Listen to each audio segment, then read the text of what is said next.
ouve agora Portal Sudoeste Notícias, segunda edição. Tudo sobre os acontecimentos mais importantes você fica sabendo aqui.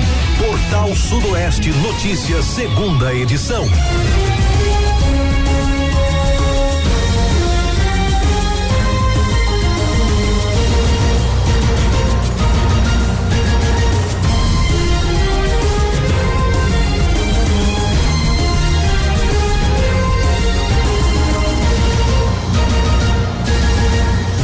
Horas e 5 minutos, 12:05, uma excelente tarde para você ligado na Portal Sudoeste. Sexta-feira, 31 de julho de 2026. A partir de agora começa o Portal Sudoeste Notícias, segunda edição, levando até você as principais informações da nossa região, da Bahia, do Brasil e do mundo, com credibilidade e prestação de serviço. Envie a sua denúncia, a sua reclamação, sugestão ou informação no nosso telefone, nosso WhatsApp 7734441043. Você também acompanha a nossa programação ao vivo pelo site www.radioportalsudoeste.com.br ou pelo aplicativo da Portal Sudoeste. Está no ar o Portal Sudoeste Notícias, segunda edição, com a apresentação de Luiz Brito e também do Luciano Santos. Boa tarde, Luciano. Boa tarde, Luiz. Boa tarde a todos os nossos ouvintes. Uma excelente sexta-feira para todo mundo, hein? Estamos aqui ao vivo para mais uma edição nessa sexta maravilhosa e, é claro, você pode participar e interagir conosco.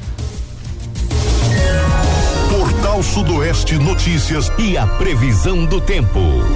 Previsão do tempo para esta sexta-feira em municípios da região sudoeste da Bahia e parte da Chapada Diamantina é de sol com algumas nuvens, não chove. A temperatura mínima fica em 14, máxima de 25 graus, com a sensação térmica oscilando entre 14 e 19 graus. Sol com muitas nuvens durante o dia, períodos também de céu nublado, e as informações são do Instituto Clima Tempo.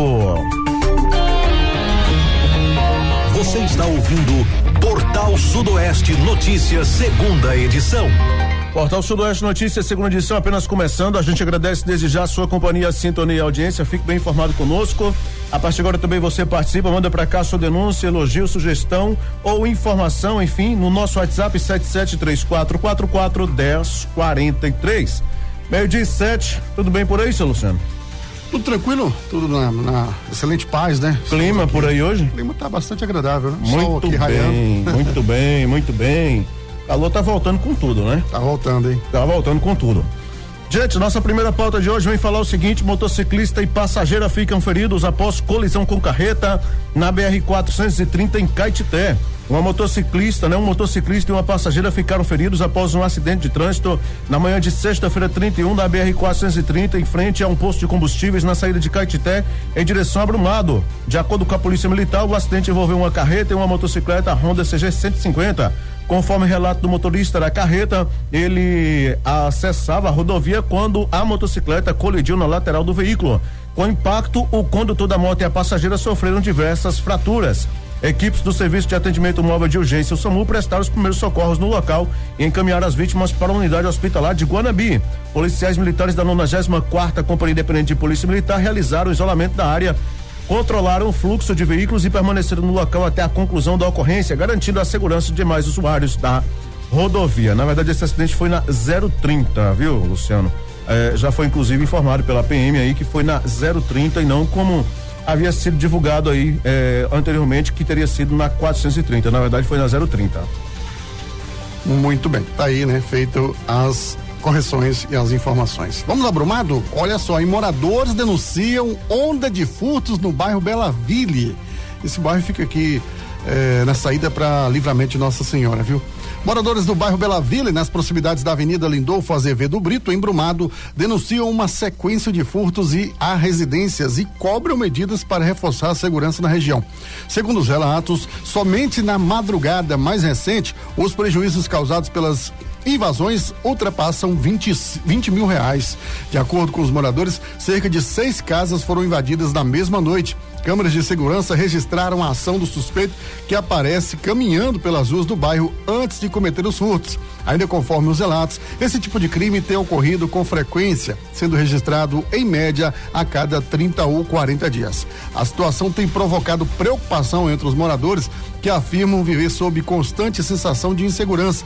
A comunidade abriu atribui aí também a vulnerabilidade do bairro, a pouca iluminação em alguns trechos e a falta de policiamento ostensivo. Diante do cenário, os moradores pedem o reforço das rondas policiais, melhorias na iluminação pública e a identificação do autor dos furtos. As imagens captadas pelas câmeras de segurança devem auxiliar a Polícia Civil nas investigações. As vítimas também serão orientadas a registrar boletim de ocorrência e entregar as gravações às autoridades para contribuir à apuração dos casos. Inclusive, essas imagens já foram entregues, né? Já foram entregues aí à Polícia Civil. Agora, o que chama atenção, Luiz, não sei se você viu as imagens, o camarada anda tranquilamente, de boa, não tá preocupado, né? Se vem alguma viatura, se tem alguém, algum setor de segurança fazendo rondas pelo bairro. É um bairro novo, é um bairro que está aqui às margens da Avenida Lindolfo Azevedo Brito, na saída para Livramento, fica numa região nobre, região de grande expansão comercial também, mas infelizmente, como os moradores colocaram lá, não tem sido assistida aí com relação a constantes viaturas, né? Ou seja, você não vê, os moradores relatam que não vê viaturas fazendo rodas pelo bairro. Tem que estar mais presente, né? A segurança tem que chegar junto aí, porque a situação aí tá complicada realmente, viu? Outra coisa, gente, o registro do boletim de ocorrência, ele é imprescindível, viu? E por quê? Porque quando a polícia investigar, que chegar nesse autor, quanto mais registro de tiver, né? Quanto mais boletins tiver, mais fácil realmente fica para poder fazer com que ele fique preso, tá bom? Então, façam os boletins caso vocês tenham sido vítimas, ok? 12:11, PM é acionado após registros de disparos de arma de fogo em fazenda de Barra da Estiva. A Polícia Militar atendeu na noite de quinta-feira 30 uma ocorrência envolvendo disparos de arma de fogo na Fazenda Prata, localizada na zona rural de Barra da Estiva. Conforme informações da corporação, equipes dos pelotões de Barra da Estiva e Ituaçu seguiram até a propriedade após receberem um chamado indicando a possibilidade de pessoas feridas. O atendimento contou também com o apoio de uma equipe do SAMU. No local, o dono da fazenda informou aos policiais que percebeu por meio do sistema de monitoramento a chegada de um ex-funcionário acompanhado de outros indivíduos em 2 veículos. Segundo seu relato, ao abrir o portão da propriedade, um disparo foi efetuado em sua direção, momento em que reagiu utilizando uma pistola Glock G25 calibre 380.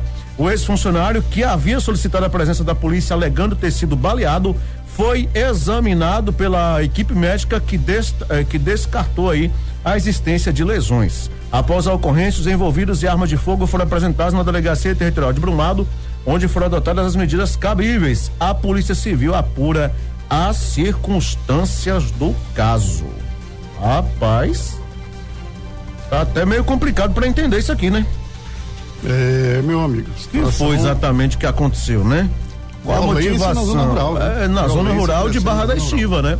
De Barra da Estiva, que não foi a pronta uma dessas lá. Um tempo atrás, o 24º Batalhão, ele chegou de imediato e evitou que o homem fosse lá executado, né? Já estava inclusive com as mãos amarradas e tal, aquela coisa toda, e o 24º foi lá e fez o flagrante dos indivíduos, né? Situação complicada, viu? Complicada. De Barra da Estiva, agora a gente segue para Anagé. Em carro sem freio de mão desce ladeira e atinge 3 motocicletas. Um carro desgovernado atingiu 3 motocicletas estacionadas e provocou momentos de tensão na noite desta quinta-feira na Avenida Agnello Cardoso, no bairro São João Batista, em Anagé. Apesar do susto, ninguém ficou ferido. Segundo informações da Polícia Militar, o acidente aconteceu por volta das 19h50 nas proximidades de uma farmácia. O proprietário do veículo informou que estacionou o automóvel, mas esqueceu de acionar o freio de mão. Após desembarcar, o carro desceu sozinho pela ladeira e colidiu com as motocicletas que estavam estacionadas do outro lado da via. Moradores registraram o momento em vídeo e destacaram que não havia pedestres ou ocupantes nas motocicletas no instante da colisão, evitando que o acidente tivesse consequências mais graves. O proprietário do carro permaneceu no local, assumiu a responsabilidade pelo ocorrido e se comprometeu a arcar com os prejuízos causados aos proprietários das motocicletas. Policiais militares do 24º Batalhão atenderam a ocorrência e orientaram as partes a formalizarem um acordo para o ressarcimento dos danos materiais. A ocorrência foi encerrada sem registro de vítimas. Que perigo, Deus, hein? Né? Que perigo, hein? Perigo, viu? Perigo. Muita atenção, né? A gente que é condutor, né, Luiz? Às vezes a gente dirige e às vezes naquele momento rápido você para no local, deixa o carro ligado em ponto morto, chamado neutro, né? A marcha neutra, e aí esquece de puxar a trava, meu. Então freio de mão. Falar nisso, de mão a gente fala trava, né? Falar nisso, gente, deixa eu falar uma coisa pra vocês aqui rapidinho, viu? Os donos de veículos, esses freios de mão, eles têm que estar funcionando perfeitamente, viu? Porque às vezes pode estar com algum problema, uma coisa ou outra, então tem que fazer manutenção regular também. Ajustes. Ajustes para que realmente esteja ali tudo funcionando belezinha, viu? Porque pode também ocorrer de mesmo travando não estar segurando bem o carro, né? Outra coisa, em descidas, em ladeiras e tal, não sei você, Luciano, mas eu particularmente, mesmo com a trava de freio de mão, ainda deixo o carro engrenado, não deixa em ponto morto, não. Não confio também, não. Não dá. Só na trava, não. Não dá para confiar, não, tá bom? Então, fica essa dica aí para vocês, condutores. Não teve vítimas e que bom, né? Fez o seu papel, assumiu aí as responsabilidades e vai aí agora, né? Ressarcir aí os danos causados aí às motocicletas e aos proprietários desses veículos, né? Então tá aí. 12h15, tem jogado na Mega? Não. Eu só vejo um bolão não sei da onde, uma quina não sei aonde, no bolão, uma quadra não sei aonde e você não ganha nada, porque nunca joga também, né? Aí tá difícil, viu? Desta vez um de Seabra, gente, acertou aí a quina da Mega e faturou quase 130 mil, viu? Um bolão registrado em Seabra, na Chapada Diamantina, acertou aí 5 dezenas, né? No concurso 3038 da Mega Sena, associado na noite de quinta-feira 30, portanto, ontem em São Paulo, capital, e garantiu o prêmio de R$129.467,87. A aposta foi feita aí na modalidade de bolão com 7 cotas. A outra aposta da Bahia, né? Outra aposta da Bahia também acertou a quina. Foi um jogo simples realizado lá em Feira de Santana. Vai receber aí R$64.733,96. As dezenas sorteadas no concurso foram 30, 35, 38, 39, 46 e 50. Nenhuma aposta acertou as 6 dezenas. E o prêmio principal acumulou. A estimativa para o próximo concurso, que será realizado neste sábado, dia 1º, né? Também conhecido como amanhã, é de R$100 milhões. Ao todo, 41 apostas acertaram na quina e receberão aí R$64.733,96 cada, exceto o bolão de Seabra, né? Cujo prêmio foi maior em razão da modalidade da aposta. Já a quadra teve 2.549 apostas ganhadoras, com prêmio individual de R$1.716,31. As apostas para o próximo concurso podem ser feitas até as 20 horas do dia do sorteio nas casas lotéricas credenciadas pelo país, né? Pelo país, né? E também aí pelos canais digitais da Caixa Econômica Federal. A aposta simples com 6 dezenas custa R$6. Conhecido como amanhã, quem fala assim é meu amigo Lai, né? Lai Amorim, um abraço pro Lai aí, e tá aí, né? Mega Sena. Agora me diga uma coisa, eu queria saber quantas cotas teve. 7 cotas, né? Rapaz, é uma grana, meu irmão. 129.467,87 dividido por 7 dá o que aí, seu Luciano? Moço. 129.467,87. Dividido por 7 pessoas. Eu gostaria que você fizesse esse cálculo aí pra poder saber. Mas vai dar uma graninha, só não vai ficar com mais grana do que a 18.495,41. Já dá pra fazer um churrasco, hein? Rapaz, e que churrasco. Manda pra mim aí que eu pago minha dívida. E o de Feira de Santana, um pouquinho na poupança. Não é? E o de Feira de Santana bateu na porta também, hein, menino? Sozinho, aposta simples, rapaz, faltou um número, viu? Faltou um número. Daqui a pouquinho, nós vamos falar de Guanambi. Um homem foi encontrado morto lá dentro de uma residência. E a gente vai falar também aí de Brumado. Tem ocorrência de Brumado, aliás, tem mais ocorrência de Brumado, inclusive uma da zona rural, né? Um facão foi apreendido hoje aí pela manhã. Foi ontem? Hoje ou foi ontem? Rapaz, foi ontem, moço. Foi ontem, exatamente. A gente vai comentar isso e muito mais daqui a pouquinho. Tem novidade sobre aquele caso do senhor lá que tem problema oncológico, né? Tem também? Depois da matéria repercutida aí, algumas empresas já entrou em contato com a família e tem novidade aí, viu? Daqui a pouquinho, então, a gente já vai voltar com essa novidade. Faço questão que você volte com ela, tá bom? No nosso WhatsApp eu tenho participações aqui, nós temos, deixa eu adiantar aqui rapidinho, vamos lá. Boa tarde, meu nome é Gildas, eu moro aqui no bairro Novo Brumado, eu moro aqui na rua Rui Barbosa. Aí tem um poste aqui que eles trocaram, né? Tava a luz velha, aí trocaram pela luz nova e acabaram, queimou, a rua tá toda escura. Passa esse áudio aí pra mim aí, na rádio, me manda vir ajeitar aqui porque Tá escuro o quintal, tá escura a rua, não dá pra ver nada, né? Aqui entre a Rua Barbosa e a Padre Vieira, viu? É avenida também. Rapaz. Eu conheço essa região aí, Rui Barbosa, né? Eu vou te dizer uma coisa, viu? É complicado, né? Aumentaram a taxa de iluminação pública, mas a qualidade da iluminação e trocar o bico de lâmpada que é bom nada, né? E quando troca, pelo visto, não dura nada também, hein? Coloca a lâmpada de LED, na outra semana queima. Meu Deus do céu. Cadê a qualidade, né? Como é que você faz uma licitação, compra um produto e o produto, né, praticamente não tem durabilidade. É difícil, viu? É o dinheiro do povo sendo jogado pelo ralo, rapaz. Com certeza. Ô, Luciano, você comentou que tem novidades aí a respeito do senhor que tá fazendo tratamento aí, diga aí. Isso, ontem a gente trouxe aqui, Luiz, aquele relato, né, tão impactante que a gente, fazendo jornalismo, a gente pode encontrar de tudo, ouvir de tudo, mas sempre há algo novo quando você ouve um relato como foi colocado ontem pela Silvanilza, né, Alves, falando aí sobre a questão do seu esposo, o Joilson Leite Alves. Aí a gente trouxe aquela matéria, a matéria repercutiu bastante, né, muita gente comentando, muita gente aí falando, né, do despreparo de uma profissional, de uma agente pública na área da saúde que acabou, né, mandando o seu Joilson calar a boca, considerou que a situação dele não era grave, que ele poderia muito bem contratar um táxi, vir até a cidade, da cidade pegar um ônibus e ir até Vitória da Conquista fazer um exame. O caso dele, né, é um exame que ele entrou pela Defensoria Pública, acionou a Justiça foi e autorizou o exame dele em Vitória da Conquista.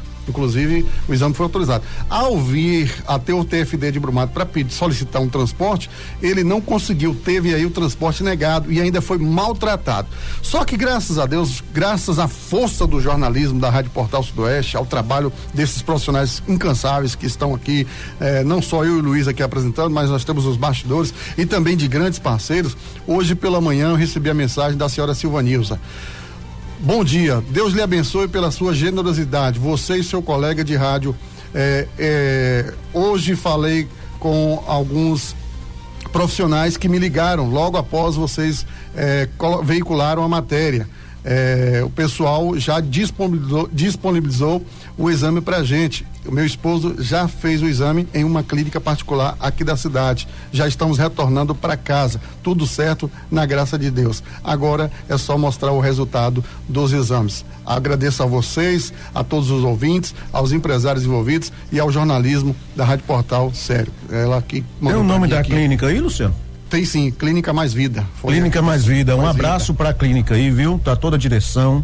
Os nossos agradecimentos aí em nome da direção da Rádio Portal Sudoeste aqui, os nossos parceiros também, colaboradores de imprensa que repercutiram, né, a nossa matéria aí, e dizer que o nosso trabalho é esse, né? É tentar realmente ajudar a população do jeito que a gente pode, porque a gente tem realmente um veículo de comunicação na mão e as pessoas estão aqui para utilizar esse espaço, para utilizar realmente para reivindicar os seus direitos. Que bom, né?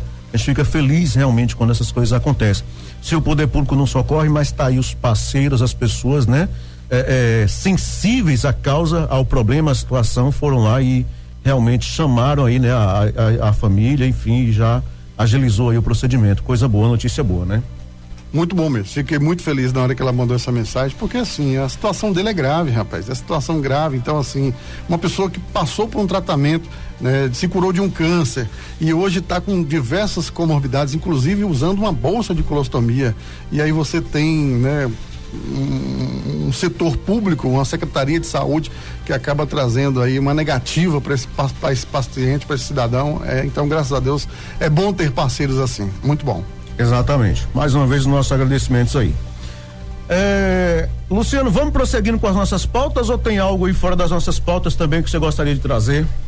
Vamos seguindo aqui com a nossa pauta, né? Então vamos lá. Gente, olha a notícia triste. Homem encontrado morto dentro de casa em Guanabi, viu? Homem de 69 anos foi encontrado morto na manhã desta quinta-feira 30 em uma residência localizada na rua Paraná, no bairro Brasília, em Guanabi, no sudoeste da Bahia, viu? De acordo com as informações da Polícia Militar, equipes do 17º Batalhão foram acionados pelo Centro Integrado de Comunicações, o SICOM, para atender a ocorrência. No local, os policiais foram informados de que uma vizinha acionou o serviço de emergência após ouvir os gritos da esposa da vítima. Quando a guarnição chegou ao endereço, uma equipe do Serviço de Atendimento Móvel de Urgência, o SAMU, já estava no imóvel e constatou o óbito. Os policiais realizaram o isolamento e a preservação da área até a chegada do Departamento de Polícia Técnica, que realizou a perícia e providenciou a remoção do corpo. As circunstâncias da morte serão apuradas pelas autoridades competentes. Tá aí, né? Homem é conduzido à delegacia após ameaçar o próprio pai com facão na zona rural de Brumado, hein? Um homem de 39 anos foi conduzido à delegacia de Brumado na manhã desta quinta-feira após ser acusado de ameaçar o próprio pai de 68 anos com um facão no povoado de Lagoa Funda, zona rural do município. Segundo o 24º Batalhão de Polícia Militar, uma equipe da Companhia de Emprego Tático Operacional CETO do 24º foi acionado pelo Centro Integrado de Comunicações do SICOM para atender a ocorrência. No local, o idoso informou aos policiais que vinha sendo ameaçado de forma constante pelo filho, que utilizava um facão para intimidá-lo. A vítima indicou onde o suspeito estava, em uma barraca de camping instalada na região. Ao chegar ao local, a guarnição encontrou o homem em aparente estado de embriaguez e com escoriações pelo corpo, que, conforme relato do pai, eram resultado de uma queda ocorrida anteriormente. Ainda de acordo com a PM, o suspeito continuou fazendo ameaças contra o pai e desacatou os policiais, sendo necessário o uso de algemas para garantir a segurança da equipe e dos envolvidos. O homem, a vítima e o facão apreendido foram encaminhados à delegacia de Brumado, onde a ocorrência foi registrada e as medidas cabíveis foram adotadas, hein? É como eu falo, que mundo é esse, rapaz? Não, nunca vi um negócio desse, né? Filho querendo agredir pai querendo agredir filho. Lamentável. Não, é uma situação realmente lamentável, né? E infelizmente, né? Quanto mais o tempo passa, em vez de melhorar, tá piorando, né? Mais registros a gente tem de agressões de filho contra pai e mãe, ou até mesmo contra irmãos, enfim, situação realmente triste e assustadora. Diga, Luciano. Eu vou aproveitar esse gancho aqui para mim fazer um alerta. Olha, eu fico besta com a quantidade de marmanjo de 20, 30 anos que estão morando dentro de casa com seus pais e não dão prego na barra de sabão. Ou 40, né? 50 ou 40, mesmo, né? Exatamente. Se você tem um filho morando com você e lhe ajuda, tudo bem. Poxa, eu tô meu pai, vou cuidar da minha mãe, vou cuidar do meu pai. Eu ajudo na feira, pago uma marmanjo conta. desse que enche a cara de cachaça, um talo de cachaça, quer dar uma de macho ainda pra cima do pai, pra mãe, e aí quer ter razão, rapaz? Faça-me favor. Viu? Não, botar pra fora. Se eu fosse o pai dele, eu ia na justiça e pedir uma medida protetiva. Mas pai é pai e mãe é mãe, você já viu como é que é, jeito, né? Pai é pai e mãe é mãe. Eu vou te falar a verdade, não tem jeito, não desiste do filho nunca, acredita sempre no filho. Você vê aí nos grandes centros aí, né? O camarada segue o caminho do crime, da maldição, o caminho errado.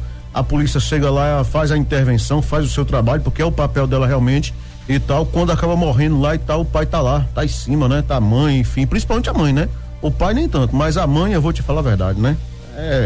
É quem mais sofre, né? Nessas circunstâncias e tal. Não tô aqui comparando os casos, né? Tô dizendo que realmente, independente do que seja o filho, pai é pai, mãe é mãe. Não é isso aí? Nós falamos ontem isso aqui, acho que nós falamos, não foi? Essa briga por herança lá em Maitinga, a gente já tinha trazido, né? Tá aqui na nossa pauta, mas acho que a gente trouxe já aqui ontem, não foi? A gente falou sobre isso ontem. Falamos sim. Gente, mais 3 municípios aqui da região sudoeste da Bahia tiveram situação de emergência por estiagem aí, reconhecidos pelo governo federal. Quer saber quais foram eles? A gente vai trazer agora, viu? A Defesa Civil Nacional reconheceu a situação de emergência por causa da estiagem nos municípios de Guajeru, Manoel Vitorino e Presidente Jânio Quadros. As portarias com os reconhecimentos federais foram publicadas no Diário Oficial da União desta quinta-feira 30. Com reconhecimento, as prefeituras dos 3 municípios ficam aptas a solicitar recursos do governo federal para ações da assistência à população afetadas pela seca. Entre os itens que podem ser financiados, né, estão a aquisição de cestas básicas, água mineral, refeições para trabalhadores e voluntários, além de kits de limpeza para residências, higiene pessoal e dormitório. Os pedidos de recursos, como sempre a gente fala aqui, né, devem ser realizados aí por meio do Sistema Integrado de Informações sobre Desastres. E a partir das informações apresentadas nos planos de trabalho, a equipe técnica da Defesa Civil Nacional analisa as metas e os valores solicitados. Após a aprovação, é publicada a nova portaria no Diário Oficial da União, autorizando a liberação dos recursos. Então, por estiagem, esses municípios aí, Guajeru, Manoel Vitorino e Presidente Jânio Quadros. Não conheço nenhum dos 3, mas sei que os 3 ficam aqui próximos. Correto, seu Luciano? Isso, o Presidente Jânio Quadros eu conheço. Já fui bastante ali. Guajeru não. Guajeru também. Já atuei ali na instalação de rádio comunitária. Inclusive a Rádio Cultura de Guajeru, lá de nosso querido Valfredo. Na época foi a gente que montou. Ô, Valfredo, a antena e a torre tá tudo certinho, não caiu ainda não? Não caiu, nunca caiu não, tá tudo certo aí? Meu amigo Valfredo. Um abraço aí, viu? Ele tá na, como é que se diz? Que fala que o policial ele não aposenta, né? Ele vai pra reserva, né? Ah, ele é policial? É aposentado? Valfredo só que ele voltou, tá na ativa de novo. Tá na ativa de novo? Tá na ativa de novo. Rapaz, eu vou falar, isso aqui é gostar da profissão, hein? Coisa boa, um abraço pra todo o pessoal. Gostar é porque ele foi escalado. Ah, foi escalado? Mas mesmo sendo aposentado pode ser escalado também? Pode, o governo ele pode escalar, né? Ele pode, como é que tem um ditadozinho, né? Que chama novamente. E que bacana, né? Que legal. Para brincadeiras à parte, o Luciano é um excelente profissional, viu, gente? A gente fala assim, se não caiu e tal, mas é brincando aqui com ele e tal, né? Agora, eu não tenho coragem de subir lá em cima naquela altura de torre como ele sobe, né? Quando eu subo lá em casa, em qualquer lugarzinho de escada, eu já fico tremendo as pernas. Ele não, ele vai lá e vai lá. A torre da Portal, só pra você ter ideia, tem 70 metros. 70 e você vai no topo, não é isso? Vai no topo. Deus me livre. É coragem que eu nunca tive e nem tenho. Você tem noção, né? Eu falei pra você, outro dia eu tava comentando aqui, em 2015 eu estive em São Paulo lá trabalhando no ramo de lavanderia, né? Eu fazia entregas e retiradas de roupas em apartamentos e por aí vai. E quando eu ia, meu amigo, tirar aquelas cortinas da janela lá em cima, prédio de 33 andares em São Paulo, meu irmão, eu vou te dizer um negócio, que eu subia lá pra poder tirar aquele terminal das cortinas, aquela coisa toda que eu olhava pra baixo, que via o carro do tamanho de uma barata, aí eu vou te falar a verdade, aí já você falava assim, saudade do meu interior. Saudade da minha Bahia, viu? Mas é aquela coisa, né? É o trabalho, então a gente se acostuma com tudo. Lembrando que lá era seguro, né? Porque é pro lado de dentro, né? Janela fechada, tudo bonitinho, mas mesmo assim o cara treme nas pernas, viu? Não tem jeito não. O cara que não tem costume com um lugar alto, complicado, viu? Então tá aí, gente, né? 3 municípios da região sudoeste da Bahia, aí vem aquele negócio de kit de limpeza, água mineral, não sei o que eu nunca vi comprar, não sei pra onde vai esse recurso, né? Mas tá aí. Ok? Dá pra falar de esporte agora? Dá sim. Então vamos falar, você quer que eu diga ou você traz? Vou trazer aqui. Vá. Olha, o Brasil enfrenta a Austrália e a Índia na primeira data FIFA pós-Copa, hein? O Brasil já tem aí definido seus adversários na primeira data FIFA após a disputa da Copa do Mundo de 2026. Austrália e Índia, diante das duas seleções locais, entre 21 de setembro a 6 de outubro. A amarelinha dará o início ao período de preparação e observação visando aí ao próximo ciclo da Copa América de 2028 e do Mundial de 2030. Nesta convocação, a seleção fará 2 amistosos com a Austrália e 1 com a Índia. No dia 25 de setembro, enfrenta os australianos no Queensland Country e também o nome do estádio é grande, viu? Queensland Country Bank Stadium em Townsville. A cidade costeira está localizada no norte do país. Já o palco do jogo, inaugurado aí em fevereiro de 2020, tem aí capacidade para mais de 25 mil pessoas. 4 dias depois, em 29 de setembro, o Brasil volta a encarar os donos da casa, desta vez o Suncorp Stadium em Brisbane, né? E esta é a terceira cidade aí mais populosa da Austrália, com mais de 2 milhões de habitantes e um dos principais centros econômicos australianos, né? Nela está aí a Suncorp Stadium, inaugurada em 1914, cuja capacidade é superior a 52 mil pessoas. Em 2023, recebeu um compromisso da seleção feminina da Copa do Mundo e em 2024, um amistoso com a Austrália. O Brasil e a Austrália se enfrentam pela última vez em 13 de junho de 2000, se enfrentaram, né? Em 13 de junho de 2017 no Melbourne, em Melbourne, onde a amarelinha goleou aí por 4-0 com gols de Diego Souza, né, que fez 2 gols, o Thiago Silva e o Tyson. Já o primeiro jogo se deu aí em 7 de julho de 1988 pelo torneio do Bicentenário de Independência da Austrália, no Olympic Park Trust, também em Melbourne. A amarelinha venceu por 1-0 com gol de Romário. Com 8 jogos, o retrospecto entre Brasil e Austrália é de 6 vitórias brasileiras, 1 empate e 1 triunfo australiano. A amarelinha marcou 21 gols e sofreu apenas 1. Olha aí, né? Que coisa, viu? Que coisa, né? Será que vai treinar agora em Copa América, Copa não sei o que, Copa isso, Copa aquilo? Será que em 2030 consegue chegar nas quartas de final? É porque o Ancelotti foi o técnico dos últimos, de quando o Brasil foi penta, que foi o único que não conseguiu chegar às quartas, né? Filipão, os outros todos e tal, tomando 7-1, pelo menos foram até as quartas. Esse aí, coitado, saiu nas oitavas, né? Só passou mesmo do 16 avos. Será que agora na próxima Copa vai pelo menos até as quartas ou a semi? Tem que ficar os 4 anos jogando em coisas mesmo, perna de pau, pra ver se aprende a jogar bola, né? Rapaz, deixa eu mandar um abraço aqui. Ô, Célia mandou uma mensagem pra gente aqui. Eu não sei onde é que ela tá ouvindo, tô curioso pra descobrir aqui onde é que ela tá acompanhando aí. Mande seu endereço aí. Ela diz o seguinte: tô ouvindo o programa, vocês estão 10. Sabe o que ela mandou pra gente?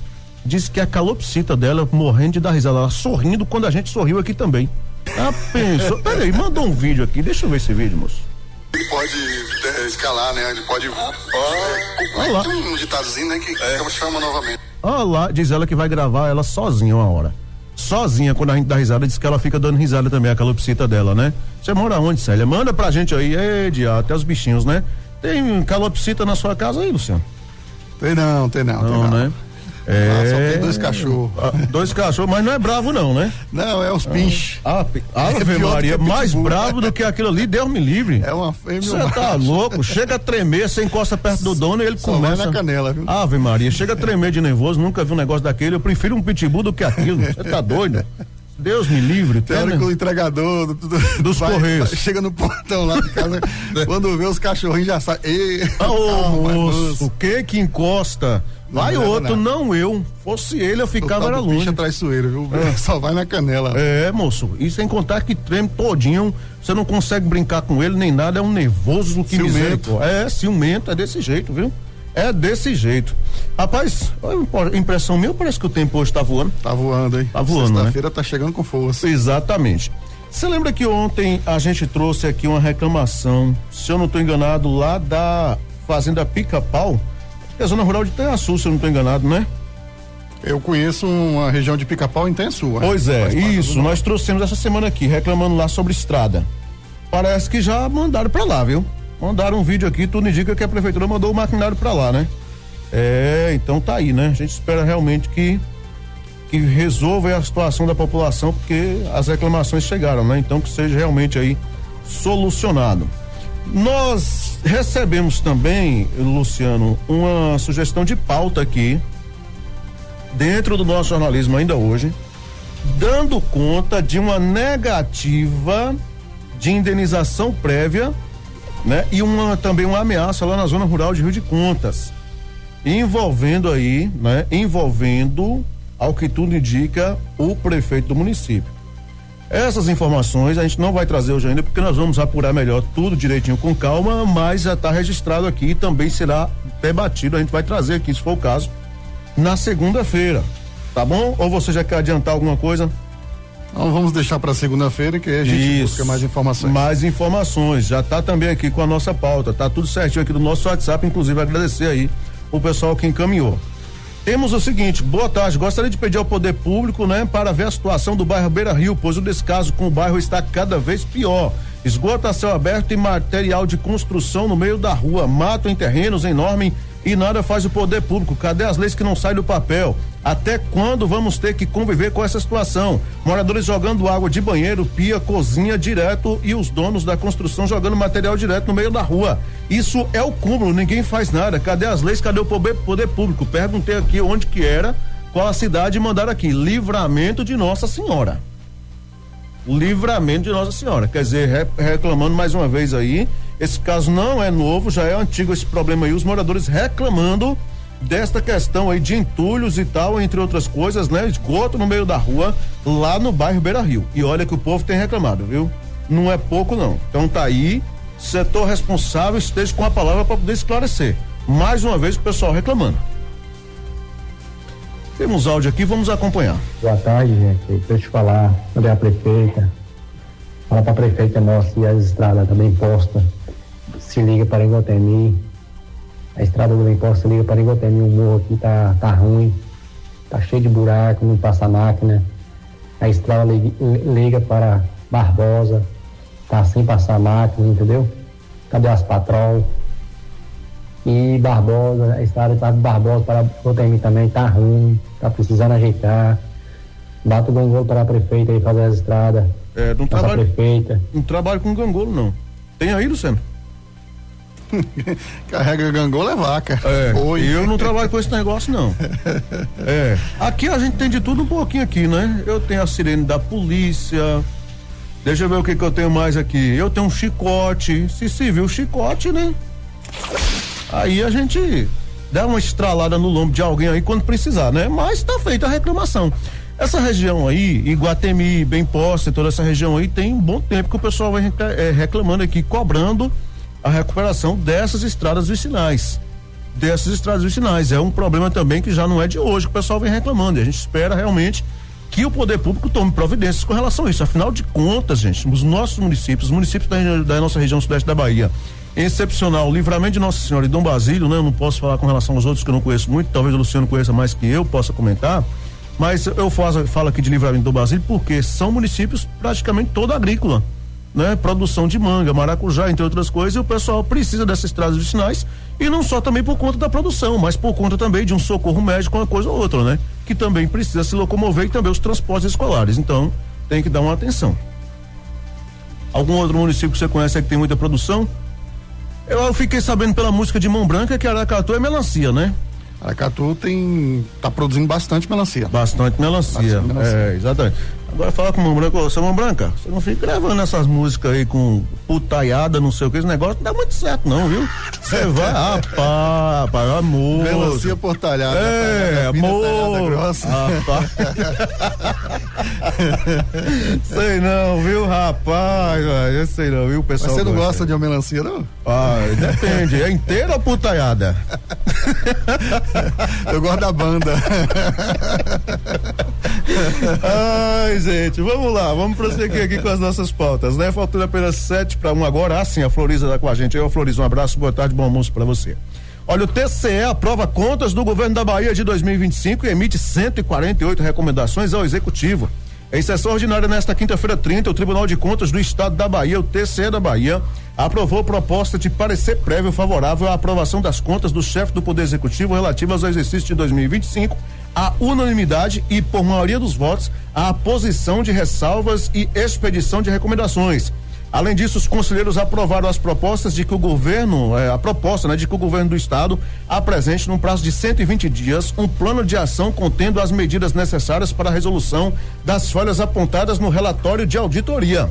A proposta de parecer aprovado, juntamente com o relatório analítico, será encaminhada à Assembleia Legislativa da Bahia, ALBA, para municiar os deputados estaduais no processo de julgamento da prestação de contas. Ao abrir a sessão, o presidente do TCE da Bahia, conselheiro Gildásio Penedo Filho, fez questão de parabenizar a conselheira Carolina Matos, relatora do processo, bem como sua equipe e todos os envolvidos que atuaram para a realização do relatório que levou à elaboração do parecer prévio.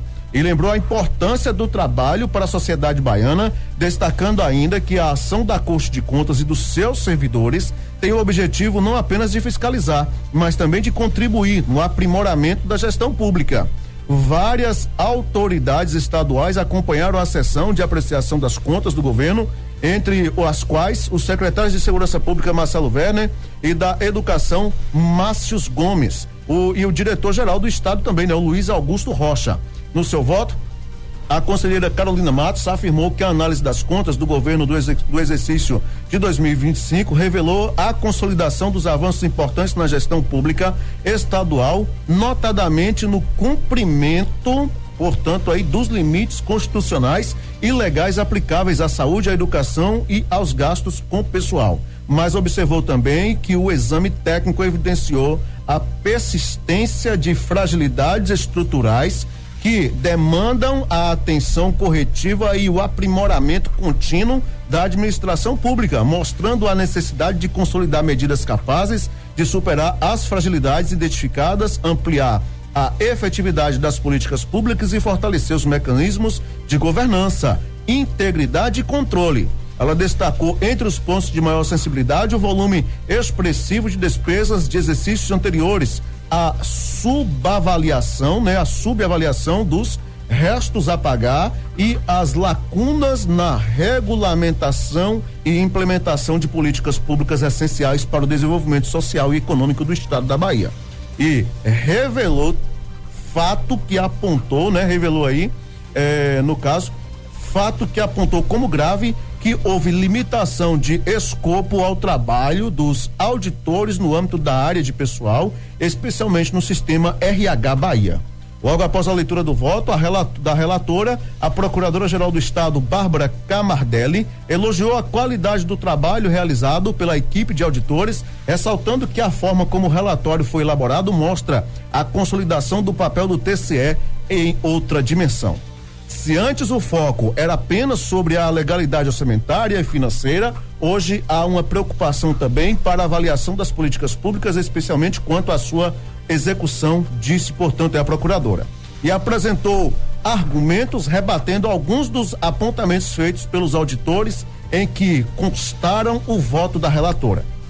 A Procuradora-Geral do Ministério Público de Contas, Camila Luz, se pronunciou pelo direito do TCE de expandir determinações no processo de apreciação das contas do Poder Executivo, acompanhando a posição da conselheira relatora Carolina Matos e rebatendo os argumentos apresentados pela Procuradora-Geral do Estado, que pouco antes havia argumentado sobre a impossibilidade de a Corte de Contas seguir aquele procedimento. E ainda criticou o excesso de despesas e de exercícios anteriores, afirmando ainda que o governador tem que assumir a responsabilidade para corrigir este problema que tem sido recorrente nas contas de governo.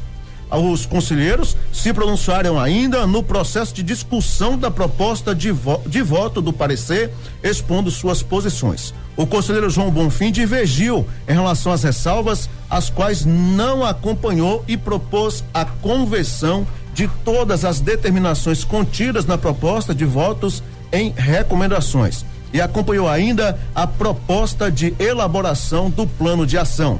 O conselheiro Otto Alencar Filho acompanhou a relatora em 5 das 6 ressalvas propostas, mas foi contra a expedição de determinações, sendo favorável a que as mesmas fossem todas convertidas em recomendações. Já o conselheiro Inaldo Araújo votou pela conversão de todas as determinações em recomendações, mas acompanhou o voto da relatora em apenas 3 das ressalvas, além de acompanhar também a proposta do plano de ação. O conselheiro Marcos Presídio seguiu a mesma direção em relação à aprovação das contas, divergindo quanto a determinações e convertendo-as em recomendações. Também não acompanhou a relatora na expedição de alertas e ênfases, mas apoiou a proposta de elaboração do plano de ação. O conselheiro Josias Gomes, último a se pronunciar, também acompanhou a relatora na proposta de aprovação, mas divergiu em relação às determinações e apoiando as mesmas em recomendações. Então tá aí, né? Gostei da procuradora, né? Uma concordou e tal, não sei o que, com a relatora, a outra foi lá e não é assim, não sei o que e tal, melhor dizendo, uma saiu em defesa do Estado, né? A procuradora do Estado, claro, é o papel dela, é isso aí, né? E aí a do TCE falou, não, mas é o papel do TCE também fazer isso aqui e tal, pra eu, meu amigo, isso é pra quem tem realmente bala na agulha, viu, seu Luciano? Mas né, tem sempre essas aprovações das contas, né, mas tem as ressalvas, né? E as divergências de ideias, dentro dos seus limites, dentro do respeito e tal, mas é isso, né? Isso aí chama civilização, viu, gente? Isso aí não é política, não, isso é gente civilizada que entende do assunto, que vai lá, conversa realmente como deve ser conversado, né? E tudo, concorda ou discorda, mas tudo dentro do padrão, tudo bonitinho, tudo certinho. Então tá aí, né? As recomendações foram feitas, enfim, e aí já foi lá o próprio TCE, né? A conselheira chamou a atenção, já falou logo, olha, não é assim, o governador tem que assumir que tem esse problema aqui, de gestões inclusive anteriores, tem que ser corrigido e tal, e é isso aí, né? Tem um bom relacionamento, eu acredito, né? Todos eles aí com o executivo, enfim, mas cada um com seus trabalhos, cada um com seu papel de fiscalizar, de ver realmente onde está sendo empregado os seus recursos, os recursos do povo baiano, e principalmente se tem alguma irregularidade que seja chamada a atenção e que ela seja realmente aí corrigida, viu? Muito importante, né? Esse é o papel do TCE, que poucas pessoas inclusive às vezes conhecem ou mesmo às vezes não conseguem entender qual o papel, né?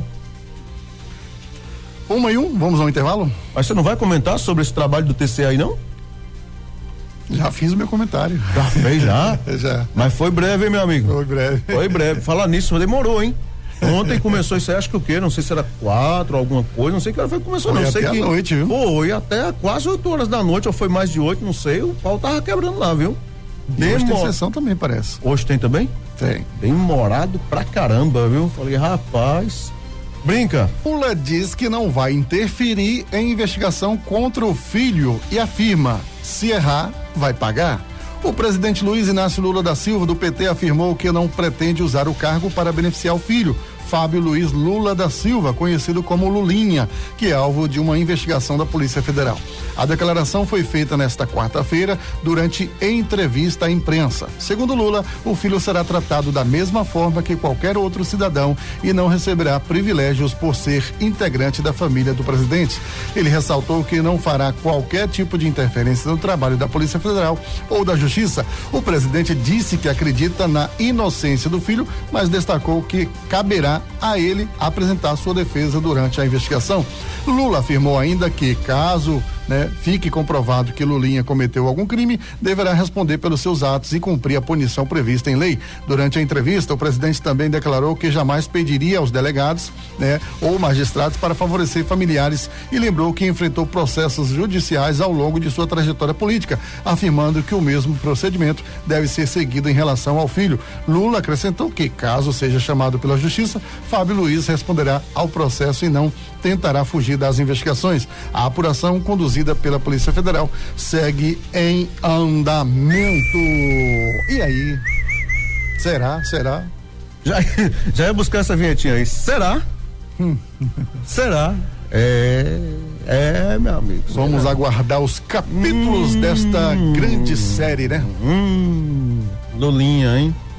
Fábio Luiz Lulinha.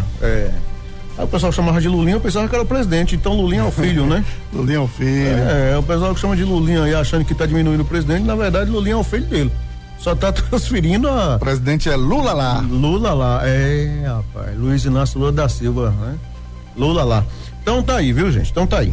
Rapaz, vamos falar de Brumado. Estilista de Brumado assina figurino usado por Anitta em novo projeto audiovisual. Rapaz, notícia boa, hein, Luciano? Olha que notícia legal. Essa brumadense sempre destacando aí. Pois é, viu? Gente, a estilista brumadense Adriana Meira alcançou mais um importante reconhecimento em sua trajetória profissional ao assinar um dos figurinos usados pela cantora Anitta no audiovisual da segunda parte do novo álbum Equilibrium 2. A artista brasileira aparece vestindo uma peça da coleção Rio que Conta, criada no Sertão e na Chapada Diamantina, valorizando elementos da cultura, da fé e da identidade nordestina. O vestido confeccionado em tule, com aplicações e bordados artesanais, marca registrada do trabalho de Adriana Meira, foi inspirado no manto do caboclo de lança, uma das figuras mais emblemáticas da cultura popular brasileira. A criação integra a proposta estética do novo projeto musical de Anitta, que reúne diferentes referências culturais e religiosas. Nas redes sociais, Adriana compartilhou a emoção de ver sua criação ganhar projeção nacional ao ser usada por uma das maiores artistas da música brasileira. A estilista também fez questão de agradecer a equipe responsável pela confecção da peça. Parabéns à minha turma da costura, Geni Moura e Jusilaine Santos Passos, né? Jusilaine Santos Passos pela dedicação e entrega. Obrigado às mulheres artesãs quilombolas pela coleção linda que fizemos juntas. Esse vestido faz parte dela, escreveu. Em outra publicação, Adriana destacou a importância do projeto e da representatividade da obra. Aqui, nossa artista brasileira Anitta fazendo música, abrindo caminhos num projeto audiovisual brilhante com liberdade de credo e fé. Estética rebuscada que faz a gente vibrar e se emocionar demais. A nossa marca fazendo com o manto, né? Par com o manto do caboclo de lança, vestido de tule, todo aplicado e bordado. Nossa marca registrada da coleção Rio que Conta, feita no Sertão e na Chapada Diamantina. Que axé, minha gente, afirmou. O reconhecimento reforça o talento de Adriana Meira no cenário da moda na moda autoral brasileira e projeta Brumado e a Bahia em um dos principais lançamentos da música nacional, evidenciando a força do artesanato, da criatividade e das referências culturais nordestinas em uma produção de alcance internacional. A Adriana Meira é sua prima? Não. Eu pensei que dos Meira também, mas dos Meira, mas ele fosse prima. Outra coisa que eu ia comentar aqui, a Anitta nunca se veste, né? Só anda pelada, mas quando resolveu se vestir, vestiu realmente pra valer, né? Agora se destacou com força, viu? Vai lá. A Adriana Meira, rapaz, ela é brumadense, né? Ela, inclusive, em uma entrevista que ela cedeu pra TV Bahia há pouco tempo atrás, ela falou, né, que ela morou em São Paulo, morou em Salvador, mas retornou agora pro interior novamente. Me parece que ela tá morando na Chapada Diamantina, mas na área rural, viu? Preferiu morar na zona rural e é lá que ela cria aí, né, seus looks com apoio aí de algumas outras parceiras delas aí, né, costureiras, estilistas. Qual é a cidade da Chapada que ela mora? Rapaz, ela não fala, né? Mas ela na entrevista ela cita que ela tá morando no interior, né? Tá morando na Chapada. Na região da Chapada. Deve ser aqui na nossa região aqui. Escolheu o lugar mais lindo pra poder morar, né? Ah, rapaz, se eu aposentar também eu vou morar na Chapada. Irmão, se eu tivesse uma boa grana, eu tava morando aí ou Lençóis ou Piatã. Não, Piatã não, porque Piatã é gelado demais, Ave Maria. Mas aí é Mucugê, ou Ibicoara, Lençóis, algum local desse aí, porque eu vou te falar, é lindo demais, pelo amor de Deus, cara. É muito lindo. Piatã também, quem sabe, né? Agora, duro seria acostumar com o frio lá, né? Meu pai. Viu? Piatã. Meu amigo. Bom seria a Bahia, que a cachaça já tem por conta, né? Já vai esquentando o bofe, né? Já tem a branquinha lá pra poder já resolver o problema na época do frio. Aí seria top demais, viu? Mas a nossa Chapada é linda demais, viu, gente? Muito linda mesmo. Vamos lá, seu Luciano.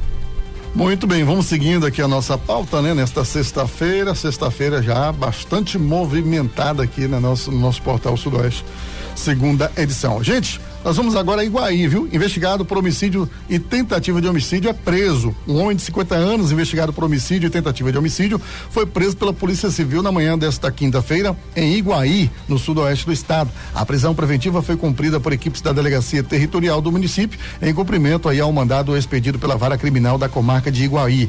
Os crimes ocorreram na madrugada do dia 21 de junho de 2026, durante os festejos de São João, em um estabelecimento comercial no distrito de Altamira, na zona rural do município. De acordo com as investigações, após uma discussão, o suspeito efetuou disparos de arma de fogo contra duas pessoas. Uma das vítimas, identificada como Teobaldo de Jesus bispo de 49 anos, morreu no local. O outro homem, de 33 anos, foi socorrido em estado grave para um hospital de Vitória da Conquista e sobreviveu ao atentado. Conforme a polícia, as investigações indicam que a motivação do crime estaria relacionada a ciúmes envolvendo a ex-companheira do investigado. Após o cumprimento do mandado, o suspeito foi submetido aos procedimentos legais e permanece custodiado à disposição da Justiça. Iguaí fica na micro-região de Conquista, né? Isso. Vitória da Conquista, naquela micro-região ali, viu? Pois é. 1h17, passageiro que pulou de ônibus na BR-242 é encontrado morto após 8 dias de buscas na Bahia, gente. Olha, passageiro João Paulo Ferreira de Lima, 34 anos, que desapareceu após saltar de um ônibus em movimento na BR-242, foi encontrado morto na quarta-feira, né? No dia 30, então, portanto, foi ontem, né? Na quinta-feira, então, ontem, dia 30, em uma área de mata fechada na Serra da Mangabeira, entre os municípios de Ceabra e Oliveira dos Brejinhos, na Chapada Diamantina. João Paulo estava desaparecido desde a noite do dia 21 de julho, quando viajava em um ônibus que saiu de São Paulo com destino a Salgueiro, em Pernambuco. Segundo relatos de passageiros, ele apresentou um comportamento alterado durante a viagem, quebrou uma das janelas do veículo e pulou na rodovia antes de entrar em uma região de mata de difícil acesso. O corpo foi localizado após 8 dias de buscas em um trecho de relevo acidentado. Equipes realizaram a retirada da vítima e encaminharam o corpo ao Instituto Médico Legal, onde serão realizados exames para esclarecer as causas da morte.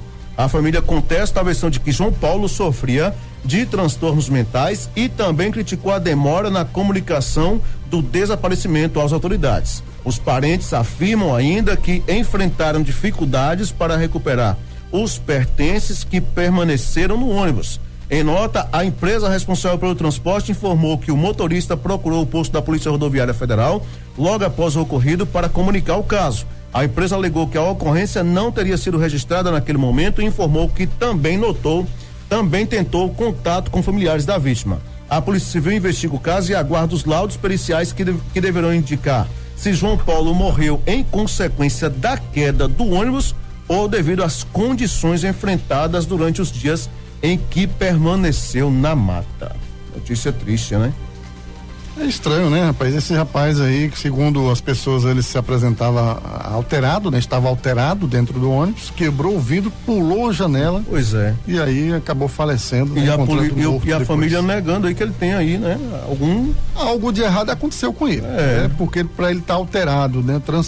Transtornado, alterado, alguma situação aconteceu com ele. Momento de estresse ou algo que a família não sabe. Né? Exatamente. Olha, presídios do sudoeste da Bahia operam acima da capacidade e enfrentam superlotação, aponta a SEAP, viu? A superlotação continua sendo um dos principais desafios do sistema prisional da Bahia. Dados da Secretaria de Administração Penitenciária e Ressocialização, a SEAP Bahia, mostram que 20 dos 28 presídios do estado funcionam acima da capacidade, um déficit de 7.745 vagas. No sudoeste baiano, a situação também preocupa. O Conjunto Penal de Brumado abriga 837 internos, apesar de ter capacidade para 452 pessoas, um excedente de 385 presos, o que representa ocupação, né, de 85% acima do limite. Em Jequié, a unidade tem 717 detentos para apenas 384 vagas, enquanto o Conjunto Penal de Vitória da Conquista registra 1.077 presos em um espaço projetado para 794 internos. Os 3 presídios estão entre os que enfrentam maior pressão no sistema penitenciário baiano. Segundo especialistas da área, a superlotação dificulta o trabalho das equipes de segurança, aumenta os riscos de conflitos dentro das unidades e compromete ações de ressocialização como oferta de cursos, trabalho de atendimento psicológico aos custodiados. Outro fator que preocupa é o grande número de presos provisórios. De acordo com a SEAP, eles representam aí cerca de 43% da população carcerária da Bahia, o que contribui para o aumento de ocupação das unidades prisionais. Recentemente, o sistema prisional baiano voltou a ganhar destaque após a descoberta de que um homem permaneceu preso por quase 500 dias no Conjunto Penal de Irecê, mesmo após a Justiça de Goiás ter expedido aí um alvará de soltura. O caso está sendo investigado pelo Tribunal de Justiça da Bahia. Em nota, a SEAP informou que trabalha para ampliar o número de vagas no sistema prisional. Entre as medidas anunciadas estão obras de expansão em unidades já existentes, como o Conjunto Penal de Irecê, além de estudos para a construção de novos presídios e implantação da Central de Regulação de Vagas, prevista para entrar em funcionamento ainda este ano. E nós comentamos aqui essa semana sobre esse problema. Agora, um dado importante que eu considero aqui nesta matéria é com relação aos casos que ainda não foram revistos. Prisão preventiva. Prisão preventiva. Muitos presos desses aí, pensão alimentícia, né? Que acaba ficando só 30 dias.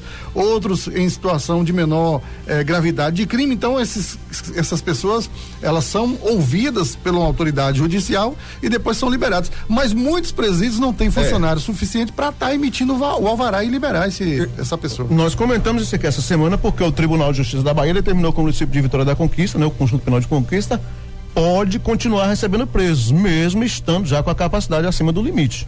Não foi isso? Nós comentamos? Foi. E nós falamos que é a realidade hoje dos presídios praticamente de toda a Bahia. De toda a Bahia. Então tá aí, olha o de Brumado, por exemplo, 80% acima da capacidade máxima. É brincadeira? Quer dizer, uma superlotação tremenda, né? E a SEAP aí, né, pelo que a gente vê, batendo cabeça, porque quando você vê uma pessoa ficar presa 500 dias, mesmo com a alvará de soltura lá determinado no município de Goiás, e aí? Como que fica? E digo mais, esse preso aí vai arrancar uma boa grana aí do estado da Bahia, viu? Vai, eu acho. Um pouquinho, mais arranca. Vai demorar um pouquinho, mas vai arrancar. Porque aí ele vai processar, entrar com danos aí, alegar tanta coisa, e eu vou te falar a verdade, ele vai arrancar uma grana boa. Então, vou te falar um negócio, estão bem desligados aí o pessoal, né? Tá precisando ter mais atenção e ainda tem esse problema aí da superlotação, né? Situação complicada. Antes, deixa eu trazer aqui o WhatsApp, a participação do ouvinte.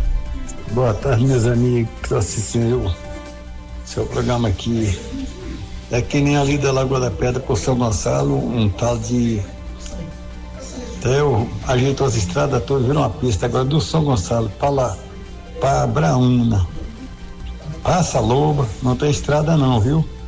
Não sei se já ajeitou, e que o dia que eu estava lá não tinha estrada não. Só era buraco e pedra. Tá mal, viu? Pois é. Tá bom e boa tarde, se você quiser. É município Livramento, viu? Não é Brumado não. Boa tarde, se quiser, tchau. E segue os problemas, né? E segue os problemas nas estradas da zona rural, viu? Então tá aí. Gente, TCM multa ex-prefeito de Itapetinga por irregularidades em compensações previdenciárias, viu?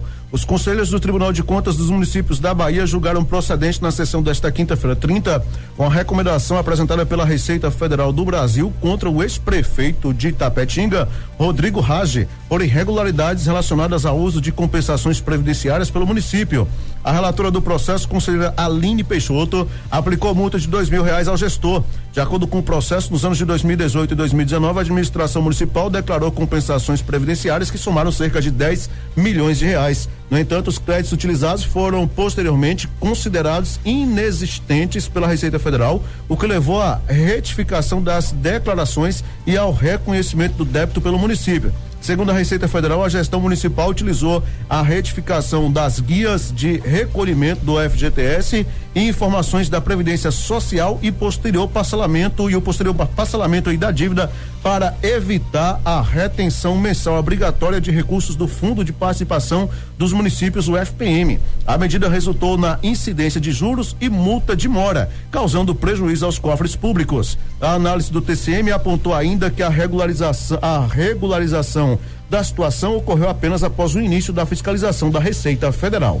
Como o pedido de parcelamento foi apresentado depois da notificação oficial da ação fiscal, não foi reconhecida a chamada denúncia espontânea, né? O que manteve a cobrança dos encargos sobre o débito. Ao fundamentar seu voto, a conselheira Aline Peixoto afirmou que a conduta evidenciou falhas na administração das obrigações previdenciárias e contrariou os princípios da responsabilidade e da boa gestão fiscal, uma vez que os custos decorrentes da irregularidade passaram a ser suportados pelo município. A decisão ainda cabe recurso. Agora cá pra nós, né? A Receita Federal notificou e tal, passou as informações, o TCM vai lá e adverte mais R$2.000 de multa. Meu irmão, pelo amor de Deus, gente. Pelo amor de Deus. Se fosse R$2.000 lá em 2010, 2008 e tal, não sei o que, eu não diria nada, mas R$2.000 em 2026, aí me deu um suco de limão balão sem açúcar aí, né? Como dizia Ionélio Said aqui, os colegas de jornalismo, né? Ave Maria. Pelo amor de Deus, né? Aí não dá não, viu?